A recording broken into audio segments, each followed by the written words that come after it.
So really the entire concept of getting involved was around that of when the inevitable happens, we don't yet know what it'll be and we don't know who we're going to need to know, but we won't, if we're not at the table with these things, we won't have that opportunity. So I started getting involved with AIBC initially, or took on the Victorian chapter chair 5 years ago, and then established a food and ag interest group within it as well, and then took on the national presidency in October. I'm Matt Cooper and this is Bite Sides. Welcome to our latest edition of the Ausfine Bite Sides podcast. Great guest in today. Last few guests have been external to Ausfine. This time we are looking inward, an internal conversation today with a person who I have shared a lot of my journey with at Ausfine. We both have many battle scars, and those scars are shared. And a person who I trust implicitly because of the strength of character that he's shown across those years. And anytime we have gone through challenging times, I've looked to my left and there has been this person standing right next to me and never wavered. And something I hold very deeply and love eternally. And that guest is the head of our risk and compliance, Mr. Garry Embleton. Gary, welcome to Bite Sides podcast. Thanks, Matt. Pleasure to be here.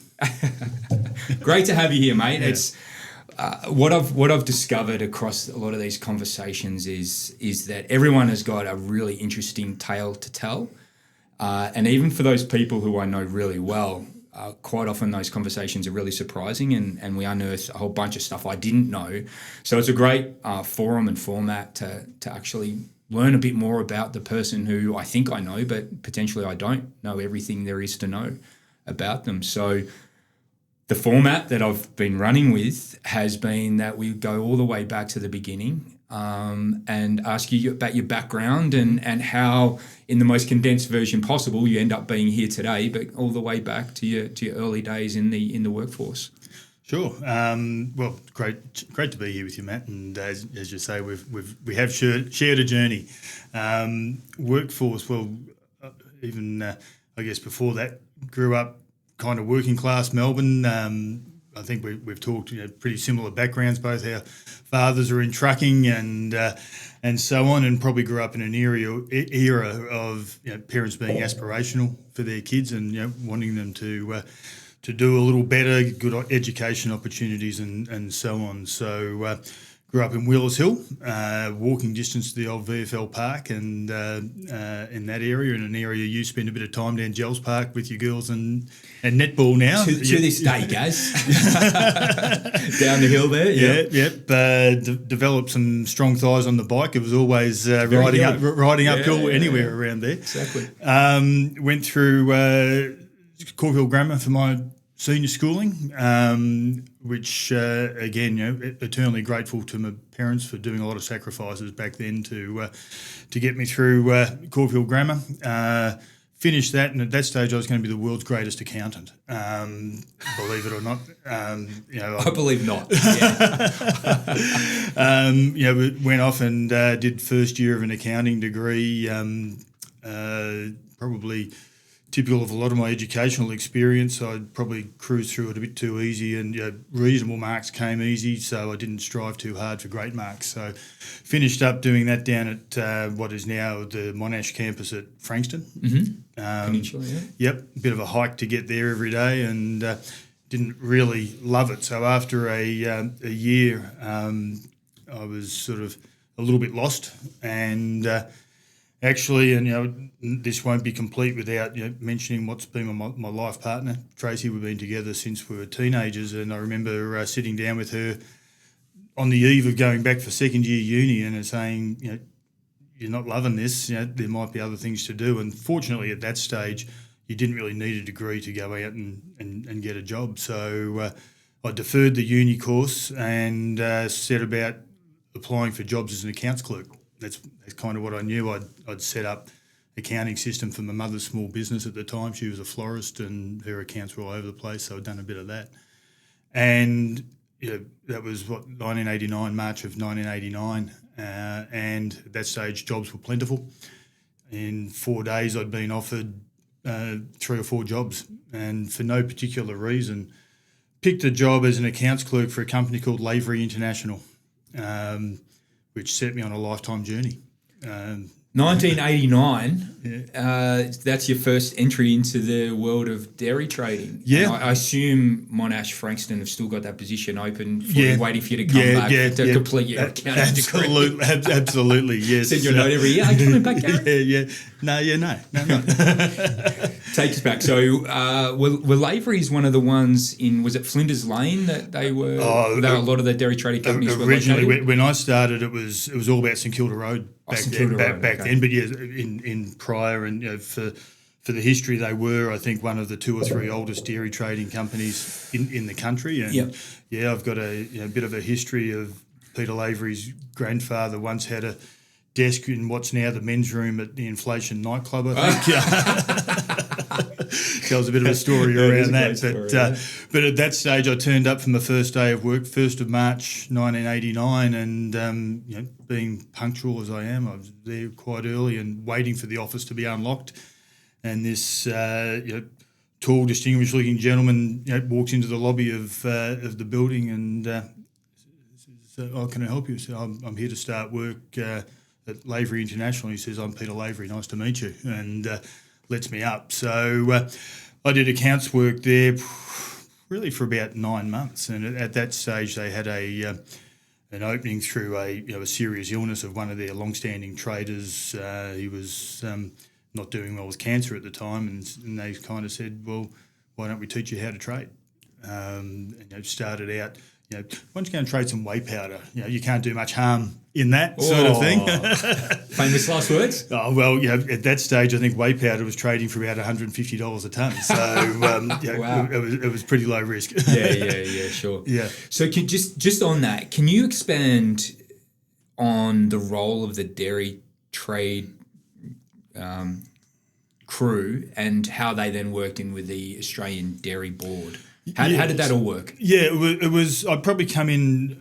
It had started deregulating somewhat at that stage, but you still had what you would loosely call a subsidy scheme in place. It was an industry funded. It wasn't government funded. It was an industry funded export equalisation scheme. So there was a levy on all of the milk paid, and so then when you exported a product, you would get some rebate against the exported product. So that was still managed by the Australian Dairy Corporation as it was then. So it had changed from the Dairy Board to the Dairy Corporation.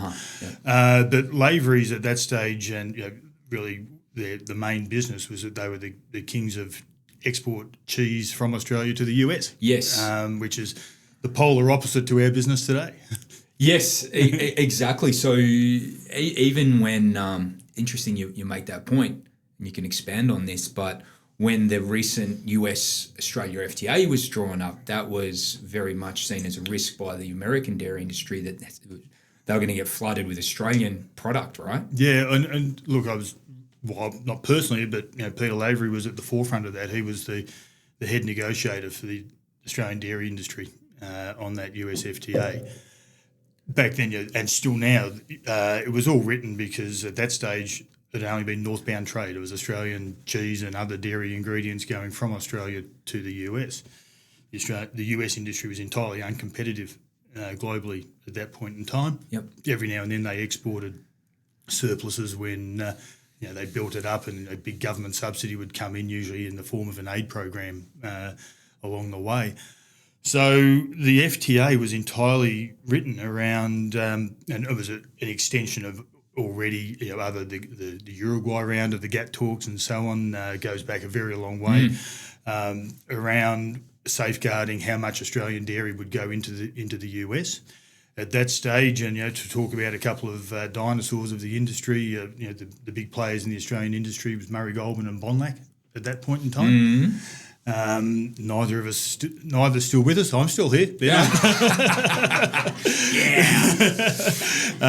seen a few comings and goings, and in particular, a lot of it. So we did some really specialist hard grating type cheeses that went in there. What was then the old Kiwa factory for Murray Goulburn did a huge amount of that. And the provisions of the FTA were quite specific around the types of cheeses that would go in there. So that was all. Peter was really at the forefront of that, and ultimately led to the ending of laveries. And by the time that the business was sold, it was only a year or so after the free trade agreement, and that was. Typical of the trader at that stage, where the guys at Murray Goulburn said, "Thanks for doing all that hard work. You've done a great job for us, but you won't earn any more out of it than you already were." And the access was massively higher. So, and by that stage, I'd gone from the office boy. I'd had a stint away at United Milk Tasmania for a couple of years, and came back, and I'd started accumulating shareholding in laveries. So 2005, 30th of June 2005, my youngest son Xavier, who's behind the mic or behind the panel at the moment, salute to Zav, was born 10 days earlier than that. So it was all happening in life. Yeah, the transaction completed for Murray Goulburn to buy Lavery International. Yeah, and at that stage I'd built up to a 15% shareholding in the business, but it was really about saying, well, we'll take it from here, guys. Yeah. But really, within a year or two of that, the Australian trade to the US was almost dead, or certainly on a dying trajectory. So interesting. That's exactly right. So, and it's all best intentions kind of things when these documents are written and these massive assumptions made. But it's just interesting. Some of the names and the assumptions that you just listed are now no longer valid or no longer with us. In particular, obviously, the US to Australia bound trade dwarfs anything that was imagined back when the FTA was written. Yep. And Murray Goulburn, no longer with us. Lavery's obviously was sold and swallowed up by MG prior, and then Bonlac also gone. So you've seen a hell of a lot of change in the dairy industry in Australia. Also, I assume going back 3 or 4 years before that, we were at peak milk as well, and very much a big player internationally on the export front, which you were at the front row seat for, and that's all changed now as well. Yeah, you can even go back a touch further. So late 94 through to 96, I spent a couple of years down in Tasmania as one of the export managers for what was then United Milk Tasmania. Yep. Shortly after I left there, they sold out to Bonlac. Now, the classic on that was that the Tasmanian farmers at the time really wanted the Victorian milk price, and it was a real lesson in be careful what you wish for, because ultimately they sold out to Bonlac, and the main difference on the milk price was the freight difference between shipping out of Melbourne or out of Tasmania. One of the most expensive pieces of water in the world. Mm-hmm. They sold out to Bonlac. Well, they got the Victorian milk price, but it was the Bonlac milk price. And it was only a couple of years after that Bonlac went bust on the back of poor currency practice, mostly. Got it entirely wrong on a currency play. And that's when Fonterra came in and took over the Bonlac assets for cents in the dollar. And one of the failings of Murray Goulburn at the time, and you would be aware there's a lot of consolidation through. Murray Goulburn were always at the table talking about whatever asset was for sale, and they were always the underbidder.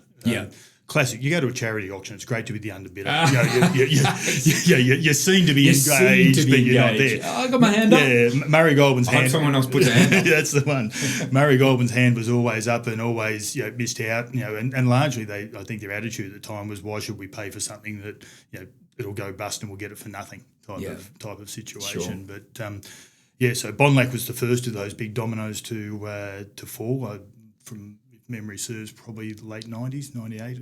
Thereabouts, but really an indication, and I won't talk about names, but victim of a high-profile CEO who thought he knew better than the rest of the industry. Yep, there seems to be a theme of that through various players in our industry, that is for sure, which brings us nicely into that risk component of the world we inhabit. We'll get there in a second, but do you want to just finish your journey to Ausfine, and then we'll touch on that risk for sure. compliance. Yeah, and look, at that time of getting out, I probably didn't see a great future for a trader in the dairy industry, and it was probably certainly you're always coloured by your experiences at that stage.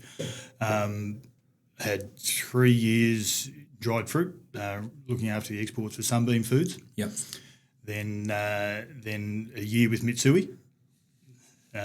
Japanese trader. Very Japanese. Very Japanese. Yep. Great people. Longest year of my life.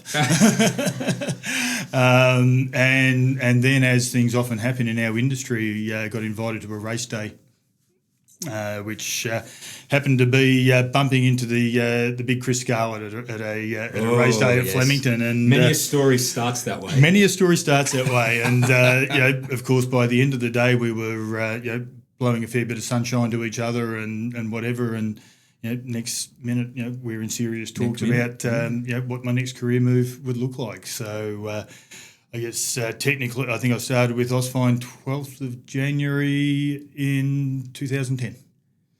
Yes, in Cheltenham. In Cheltenham. Yes. Cheltenham office. And testament to the change. I was number 7 on staff then. Yep. And there's a desk over there, and there's a chair in a box. Go and set your chair up. And task number 1: put your desk together.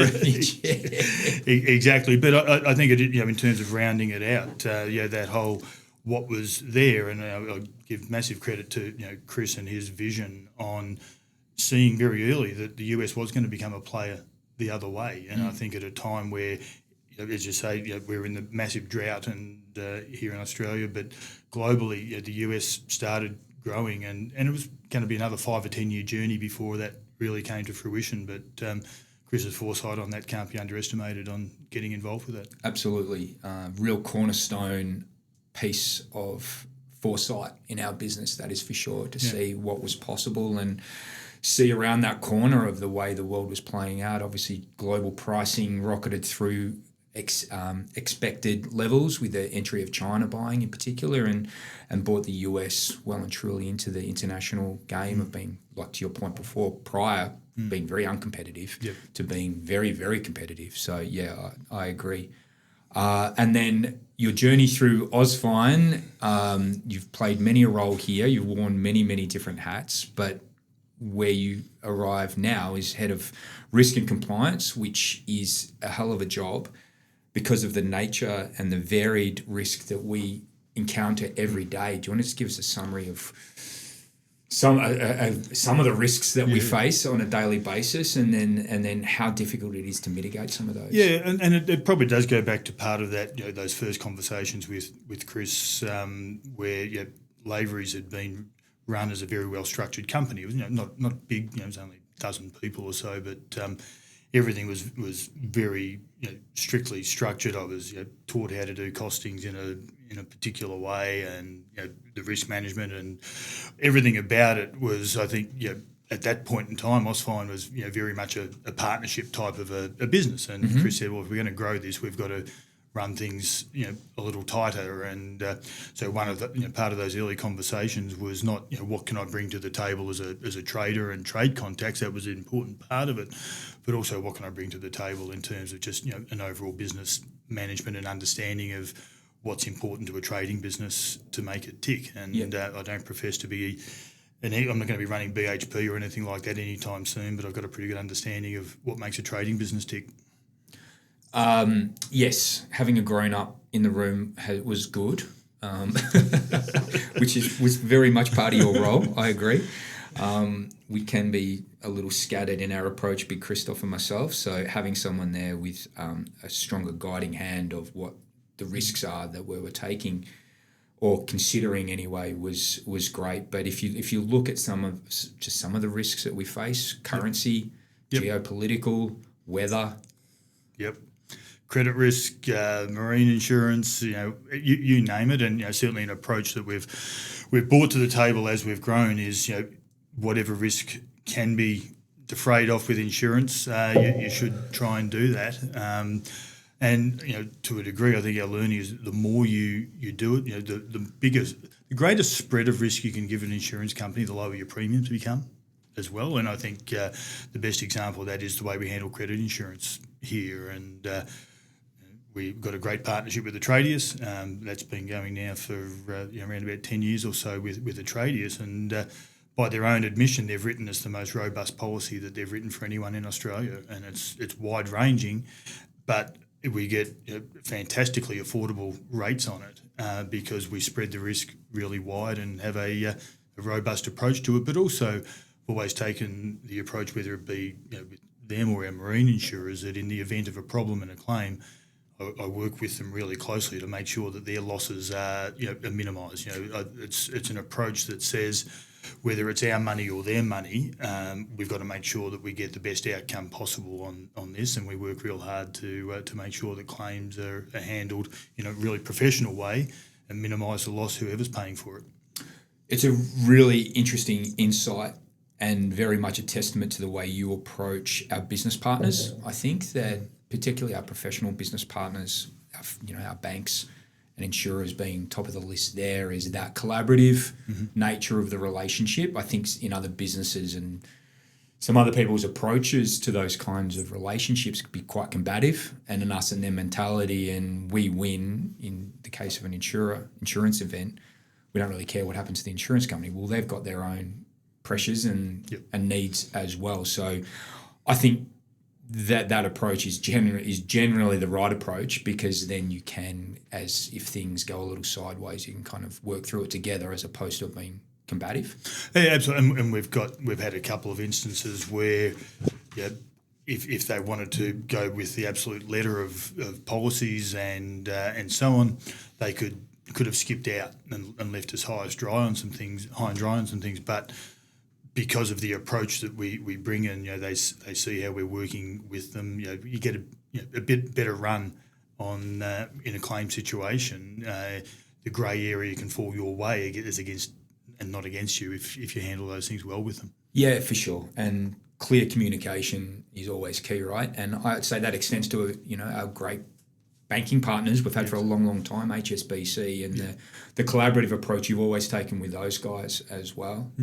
And sharing of information, and I think it's a trait of Ausfine, whether it's in our trading or whatever, but we kind of radically transparent in a lot of what we do. So I guess I've developed a good understanding over time as it applies to the banking of what's important to them, and it goes back even I'll dinosaur myself here a little bit. When I first started trading, we were using a telex machine, and telex as a form of communication was pretty bloody expensive, but it was all we had, and I was taught very early, the economy of words, but the thoroughness of words. How to use them well, avoid misunderstanding, ambiguity, etc. So being clear on what your message is, especially when we're dealing in different time zones and so on.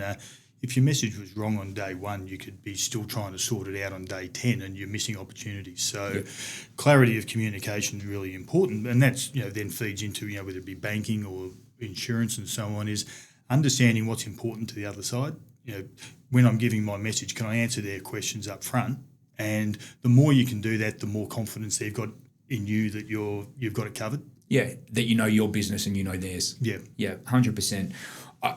Which leads us into an area that I really wanted to chat to you about today and bring anyone who's listening or watching into the tent a little bit. And it is about risk, but it's also about those partnerships as we kind of roll out across the world. And that's the establishment of a couple of different goes at international offices that we've had. Yep. Some have been fantastic and worked well, and others have been a little misfire in their nature. Yep.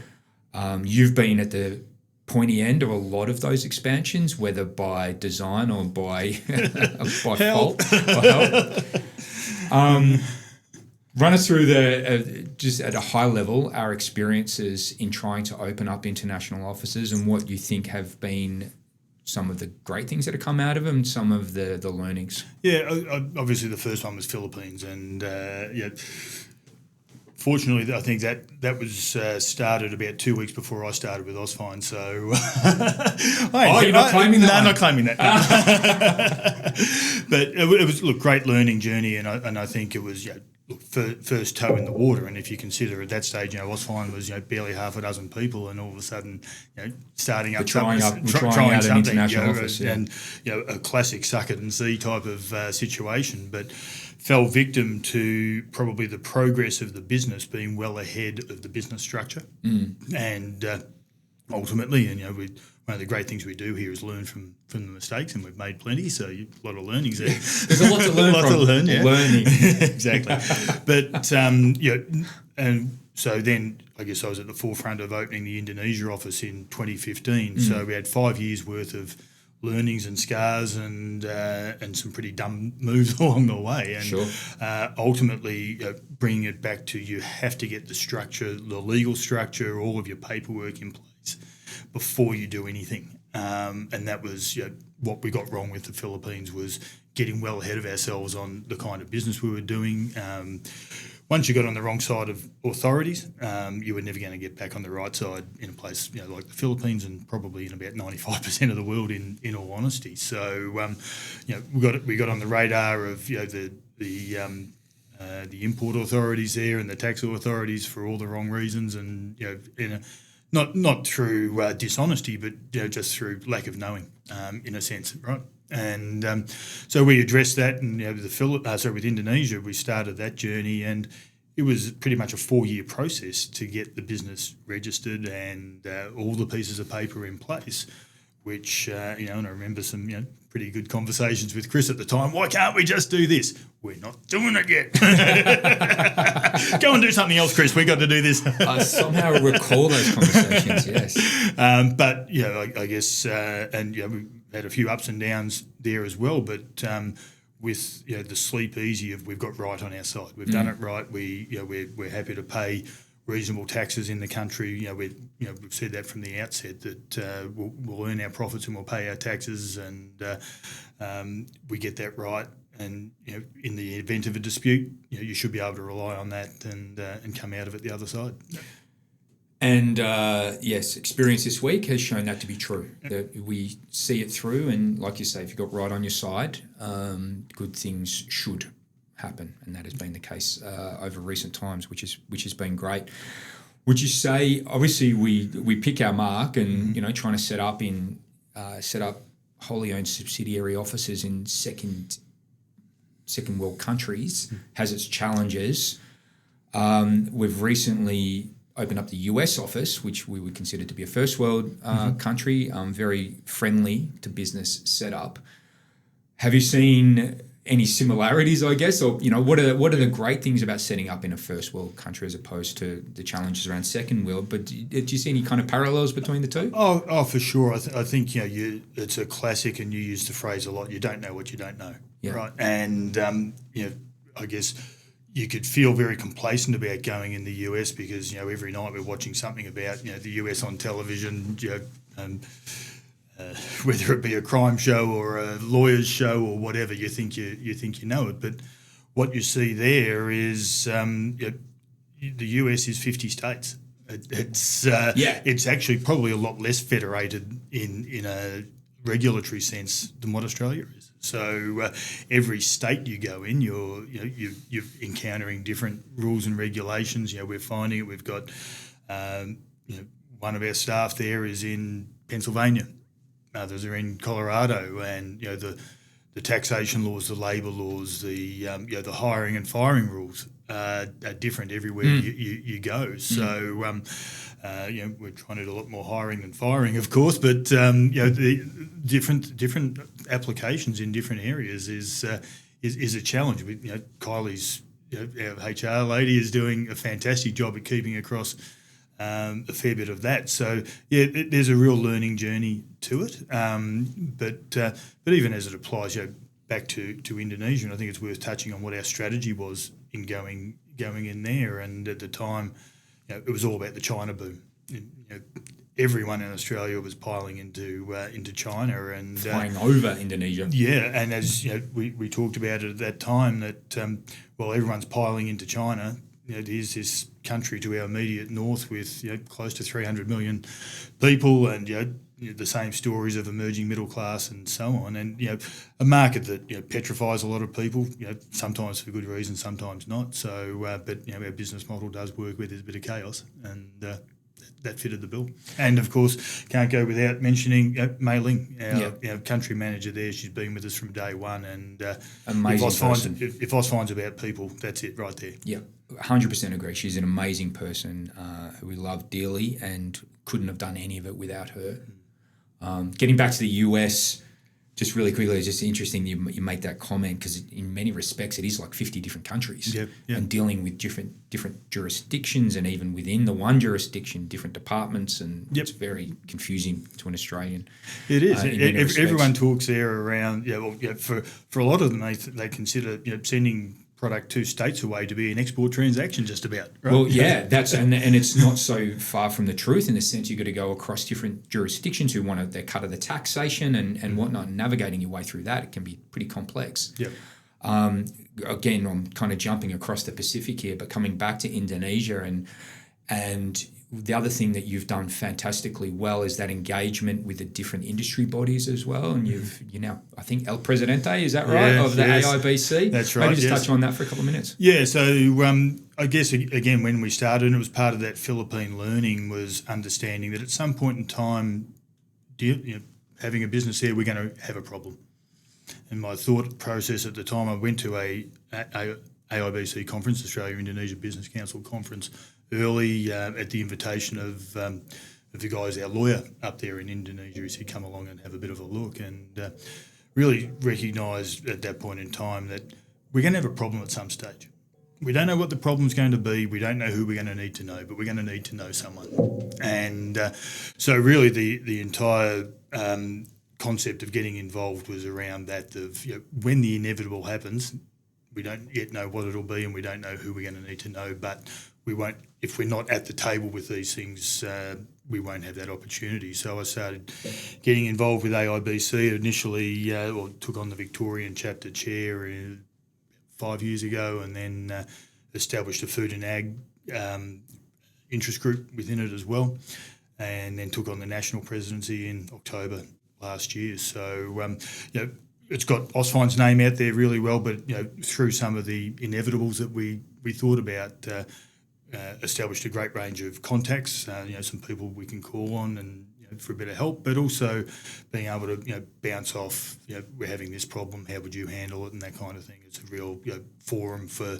exchanging ideas, and I've come into contact with some pretty impressive and amazing people through that as well. Yeah, it is a great point you make, and I think also it's a case of giving back a little bit to the industry and to the bilateral trade friendship between Australia and Indonesia. But also I think it's a sign of respect of the way the Indonesian industry works. Sometimes we can be a little arrogant in the West, in the sense of this is the way it works here, that's the way it should work everywhere, and if you don't do it that way, then you really are a second or third world country. Whereas I think by joining those kind of organisations, it's a sign of respect of the way things do work in these countries as well. It is, and it's also seeing, it's a bilateral relationship, and without sounding too off, I've actually just come from a meeting with the Indonesian ambassador this morning, and talking around some of the treatment that Australian companies are getting in Indonesia, but equally.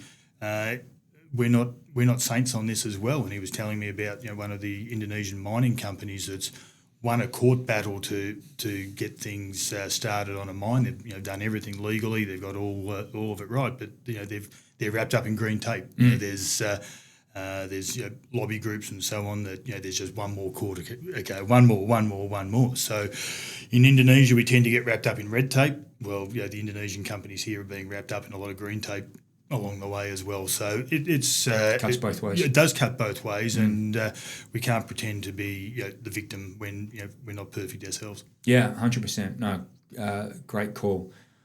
Believe it or not, we're actually well into this podcast and coming towards the end. But before we sign off, there is just love an overall bird's eye view of your time here at Ausfine, Gaz. I'd say it's fair to say that it's been a roller coaster. We've had some great highs, and it's also been some really challenging times. Yep. Your overall take since, what did you say, 2010? 2010, yeah. So 15 coming up to 16, or 16 coming up to 17 years. Your view of the journey of Ausfine since you've been here, and some takeaways in general, and then perhaps some leadership observations and takeaways that you've either had from the very beginning or you've learnt along the journey. Sure. Well, yeah, we went through that, the early days, and talk about transformation. Coming in and seeing Terry's green book was an interesting start. And Cutting edge. Why don't you explain the green book, Matt? The green book was where we recorded all our transactions, and might have been in pencil, which made it liberal in its accuracy, shall we say? Yeah, and so I guess I've done a lot of the hiring here over that time, including our first financial controller. The first time we had an accountant on staff, and with respect to our current finance team, I've lost count how many there are there now. There's a few. All great people, of course, doing very important functions in the business. We don't know what they are, but hiring our first financial controller, building out the operations team, and a lot of that, through times of realising too late that we need more, and I think that's been a big part of the journey, and a lot of it, we went through the Chisholm years. All of a sudden, woohoo! There's some money to play with. Oh, gee, we made a mistake there. Whoops! A few overly ambitious moves along the way, but bringing it back to to some strong learnings at the end of it, and obviously a transformation. Chris went on a discovery pathway and a learning pathway, and he's really imparted that across the business. Thinking about establishing values in the place. It was something that was always for others. That's for big companies. That's not us. But today we talk about the values on a daily basis, and I remember the pretty painstaking journey that we took on wordsmithing that out, and what started out as perhaps a box ticking exercise became something that we all became pretty passionate about. That these values do represent what's important to us as business owners, and the way that we want to treat our staff and grow the business as well.